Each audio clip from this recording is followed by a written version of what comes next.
आप सभी को नमस्कार। मेरा नाम अक्षय एक्का है और आज इस वीडियो में मैं आपको बताऊंगी क्या कभी आपका 3 बजे नींद खुला है अचानक। कि आखिर बाइबल में हमें क्यों कहता है कि 3 बजे प्रार्थना करना है। तो आज इस वीडियो में मैं आपको बताऊंगी और कौन से वो 5 शक्तिशाली वचन हैं जो हमें 3 बजे बोलना चाहिए प्रार्थना में। इस वीडियो में मैं आपको बताऊंगी। तो अगर आप इस चैनल में नए आए हैं तो इस चैनल को आप सब्सक्राइब कीजिएगा, बेल आइकन ऑन कर लीजिएगा, नोटिफिकेशन ऑन कर लीजिए ताकि मैं जो भी वीडियोस अपलोड करती हूँ वो आपके फोन में सबसे पहले आ जाए। चलिए वीडियो को स्टार्ट करते हैं।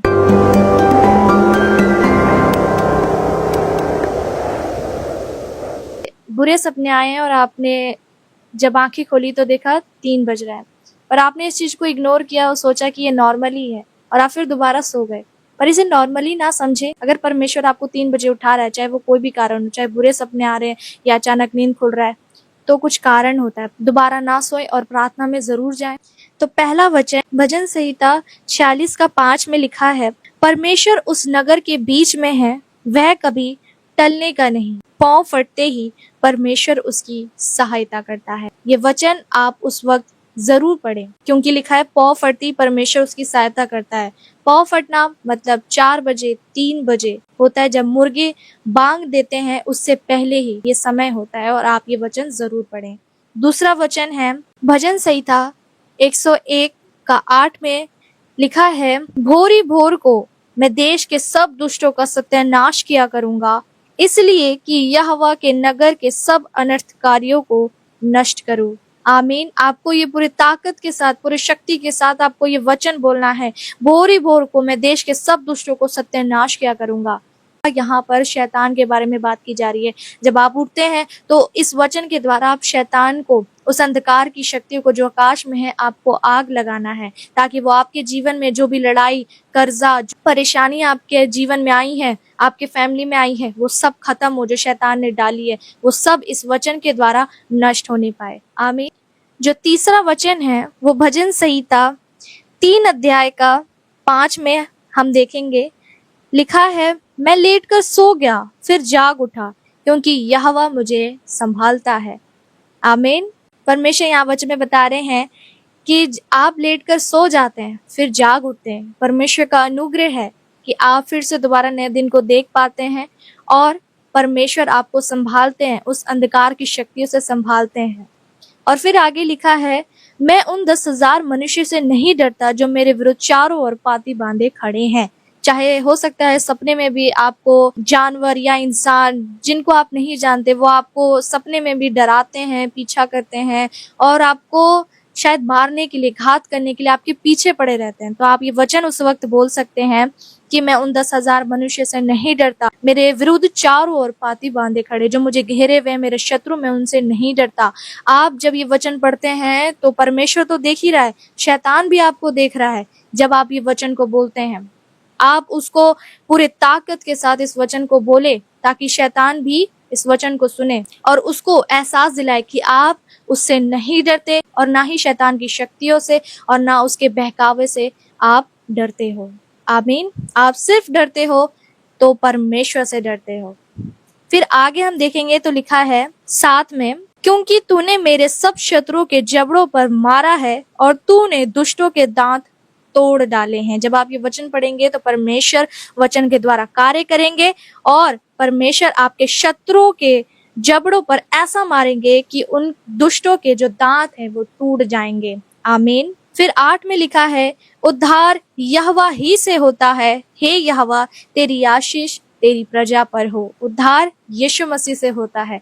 आपका उद्धार होगा जब आप इस वचन को पूरी ताकत के साथ, पूरे सामर्थ्य के साथ और विश्वास के साथ जब इस वचन को आप अंगीकार करेंगे तो आपके जीवन से वो रुकावटें, वो जो शत्रु है जो आपको चारों ओर घेरे हुई है, वो सब खत्म होगा। आमीन। चौथा वचन भजन संहिता 64 का 4 में हम देखेंगे तो क्या लिखा है, क्या ही धन्य है वह जिसको तू चुनकर अपने समीप आने देता है। क्या ही धन्य है वह जिसको तू चुनकर अपने समीप आने देता है कि वह तेरे आंगनों में वास करे। हम तेरे भवन के अर्थात तेरे पवित्र मंदिर के उत्तम पदार्थों से तृप्त होंगे। आमीन। इस वचन में बताया जा रहा है कि सब लोग परमेश्वर के अधीन नहीं आ सकते जब तक परमेश्वर ना चाहे। आप कितनी भी पुकारेंगे परमेश्वर को, परमेश्वर उत्तर नहीं देगा। जब तक परमेश्वर आपको अपने समीप आने के लिए वो द्वार नहीं खोल देता, तब तक आप परमेश्वर के नजदीक नहीं आ सकते। है क्या ही धन्य ऐसे लोग जो जिनको परमेश्वर अपने समीप आने देता है। तो आपको ये अवसर मिला है कि आप 3 बजे उठ रहे हैं और परमेश्वर के नजदीक आ रहे हैं, प्रार्थना कर रहे हैं और अपने पापों से पश्चाताप भी कर रहे हैं। तो ये आप समझिए कि आप कितने धन्य हैं कि परमेश्वर ने आपको अपने समीप आने दिया। आमीन। अब सबसे आखिरी वचन हम पढ़ेंगे 102 का 3 से हम पढ़ेंगे। लिखा है, वही तो तेरे सब अधर्मों को क्षमा करता और तेरे सब रोगों को चंगा करता है। वही यीशु मसीह आपके सारे अधर्म के कामों को क्षमा करता है और वो हमारे सारे रोग, जितनी भी बीमारी परेशानियां हैं, उससे हमें चंगा करता है। वही हमारे प्राण को नष्ट होने से बचा लेता है। आपको इसको अंगीकार करना है अपने मुख से। तूने मेरे अधर्म को क्षमा किया है, तूने मेरे सब रोगों को चंगा किया है, तूने मेरे प्राण को नष्ट होने से बचा लिया है। तू मेरे सिर पर अपनी करुणा और दया का मुकुट बांधेगा और मेरी लालसा को उत्तम पदार्थों से तृप्त करता है और करता रहेगा, जिससे मेरी जवानी उकाब के समान नई होती जाएगी। आमीन। इस वचन को आप विश्वास के साथ बोले। इस वचन के द्वारा परमेश्वर आपके जीवन में कार्य करेंगे। जो भी आपने अभी तक में वचन सुना, उस वचन को आप पढ़ेंगे और अपने पापों से क्षमा मांगेंगे, पश्चाताप करेंगे और पूरी ताकत के साथ वो अंधकार की शक्तियों से लड़ेंगे। और लास्ट में जब आप ये वचन पढ़ेंगे तो ब्लेसिंग आपके जीवन में आएगी। जब आप ये सारे वचन पढ़ लेंगे तो आप ये भी ध्यान रखें कि जब आप 3 बजे उठकर ये सारे वचन को पढ़ेंगे, प्रार्थनाएं करेंगे, तो आपके जीवन में आशीष तो आएगी, पर उससे पहले शैतान रुकावट डालेगा। शैतान नहीं चाहता कि आप परमेश्वर के नजदीक आए और परमेश्वर आपको चुने, अपने काम के लिए इस्तेमाल करे, आपके जीवन में आए, आपके घर में आशीष हो, आपका घर बने।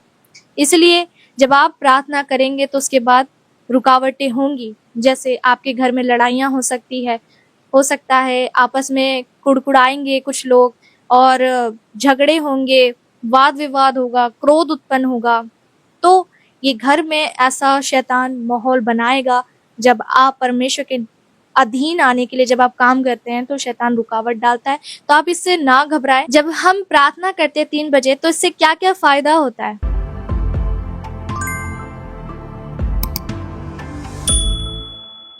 फायदा तो हमें काफी होता है, पर हम जानते नहीं कि क्या फायदा होता है। फायदा ये होगा कि हमारे जीवन में आशीष का द्वार खुलेगा। हमें प्रभु अनगिनत आशीषों से भरेंगे, हमें उत्तम उत्तम पदार्थों से तृप्त करेंगे। परमेश्वर अपने लोगों को कभी भूखा नहीं रखेंगे और परमेश्वर हमारे जीवन में बड़े बड़े मिरेकल करेंगे। हमारे जीवन में बढ़ोतरी होगी, हम आगे बढ़ेंगे, क्योंकि परमेश्वर ने वचन में कहा है, परमेश्वर दुर्बल जाति को सामर्थी जाति बनाएगा। आमीन। इसमें ये होगा, सबसे मेन इंपॉर्टेंट चीज, परमेश्वर हमसे बात करेगा। आमीन।